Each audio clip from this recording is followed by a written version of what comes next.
Hi everyone, Shuni here. I have been wanting to talk about this topic for quite some time now. We all know that traffic in the heart of the Philippines is really bad. Recently, there was a fire that damaged a portion of the railway of the Light Rail Transit Line 2, otherwise known as the LRT2, which made traffic even worse. The authorities announced that the operations are suspended for at least 9 months, but recently this was changed to 3 months. The unfortunate incident is currently affecting the lives of more than 200,000 people who use the LRT2 to travel to and from work or school. These people had to find other ways to get to and from their destination, which means a large influx of passengers increased, making the roads much more congested. The Metropolitan Manila Development Authority, otherwise known as the MMDA, offered buses to give free rides to passengers from LRT2 station in Santolan to the one in Cubao from 5 a.m. to 7 p.m. daily. However, passengers have complained that sometimes these buses don't come on time, and due to the traffic, like they arrive 30 minutes later, 1 hour later, which still makes them late for work. Also, kudos to the motorcycle ride-hailing firm Angkas, who offered free rides to passengers who relied on the LRT2. Very good job. So, why do I want to talk about the traffic crisis? I don't really want to talk about the traffic crisis. I want to talk about the insensitive people who think that there is no traffic crisis, the people who have no empathy at all. And yet, these people are in the position to change things for the better, but apparently they're just really, they still don't think that a traffic problem exists. Alright, so, recently, a certain spokesperson did a commute challenge to travel to and from his workplace with the use of public transportation. This happened because of his ignorant comment that despite the long commute in Manila, there was still no traffic problem. He said that there is no mass transportation crisis and that people could still arrive at work on time if they left home early. If they left home early. Yeah, right. Leave home at like 4 a.m. How sure am I that there will be buses or jeeps traveling at that time? And guess what? He received so much negative. He received such a huge backlash because of this comment, his insensitive comment.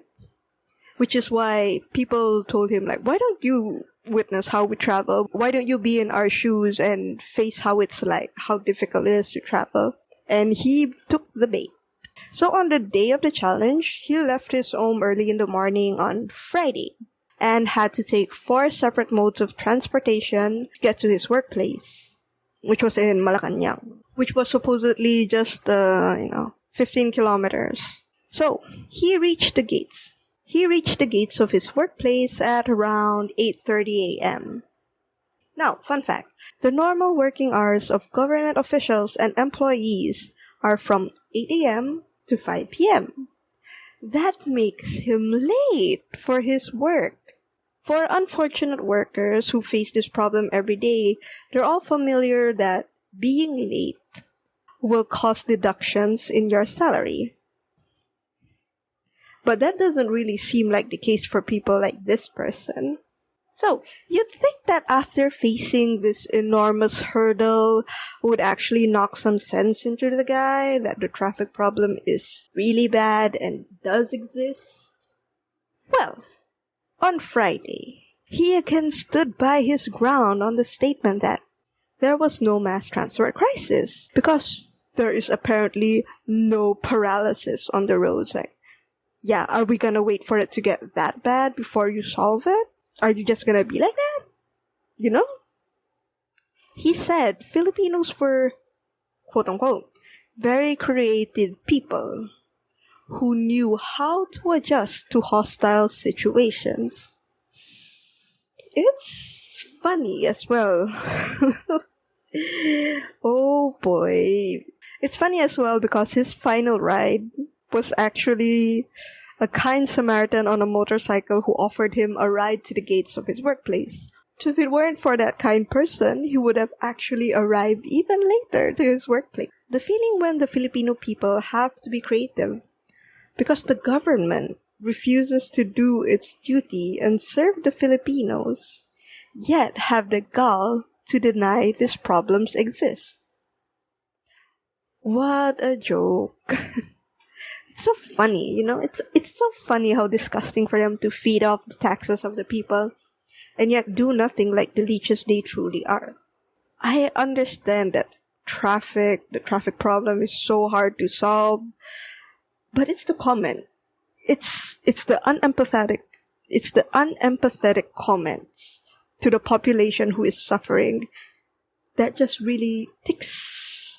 It just really ticked everyone off. It is for them to be so unempathetic to the problems and woes of their fellow countrymen and deny that the traffic crisis does not exist. Listen, we don't live in the Earth Kingdom. You're not the Dai Li to manipulate us into believing that there's no traffic crisis when we, the people, face it every day. It's disgusting for you to deny the problem and sweep it under the rug. You cannot solve a problem if you don't acknowledge it. Okay, here's some other quotes that other smart senators said. So, this one senator said that only Superman can solve Metro Manila traffic. Oh my god, what a joke, right? Who voted for this pea-sized brain person? Like, if you can't contribute anything of value, don't mock people who put money in your barrels of pork. We understand that the traffic problem is really, really bad, but how dare you mock the problem, right? Only Superman can solve Metro Manila traffic? How about people in your position? How about the people in the government who aren't doing anything to solve the problems we have? How? How on earth did you even get to sit on the chair you're sitting on right now, Senator? Another one, okay, another senator said that traffic is a product of our own success. Sure, okay, I accept that, but Jan, are you sure it's not poor urban planning, outdated public utility vehicles, and the constant competition of bus companies because all of them don't fall into one singular body? Then how do you explain countries like Japan and Singapore? I know because I have lived in Singapore for quite a long time, and never have I ever faced the disgusting traffic that we have here in the Philippines. Do you know why? Singapore actually put emphasis on their public transportation systems. Do you know why they put more emphasis on this? Is that they know that the majority of the population is dependent on public utility vehicles or public transportation to get to their work or school. It's as simple as that. You know that more people can fit into public transportation than cars. Cars take up so much space, but you'll realize that sometimes there's only just one person in the car, and that takes up a lot of space in the roads. How about us? How about the Filipinos? Have we done anything to improve the MRTs or LRTs in our country? As far as I know, this technology has long been outdated. There's always politics behind why we can't upgrade stuff in the Philippines, and it's sickening. Because the public transportations keep getting further outdated, and the ones who suffer are not the ones in the government, but the people, the working class, the studying class, the Filipinos are the ones who suffer. Look, it's stressful enough to work and study for long hours at school. It's especially even tiring for those who work overtime just to supply the needs of their family. But imagine being stuck in traffic for 5 hours every day as you commute to and from school or work. That time you can use for resting, studying, spending time with the family, all stuck in traffic. It's a standstill. It's like you're using Zonias for 5 hours. It's not fun. It's not fun standing in terminals waiting for buses to arrive because the traffic is horrible. Imagine like waiting for bus for like 3 hours and being stuck in traffic for 3 hours. It's not fun. It's not fun in the Philippines. It's not fun. I know, I get it. Like, there's only it's tiring to travel in the Philippines. And like every day you go to school early, you go home late, so you always get a debuff. You get a drained debuff every day that just keeps stacking and stacking and stacking until you're like, there's only so much that the people can bear. And you may say that the Filipino people are resilient, creative, etc., etc., but we are so tired. We are so done of waiting for solutions from those who are in the position to make things better. Yet they don't even accept that there's a problem. Sad reality of life, I guess. But I just, that's it. I just wanted to vent out and share my thoughts on this problem recently. And I know like it's a bit outdated, but I've been busy like getting my requirements for graduation stuff and like preparing myself for the adult life. I'm just kidding.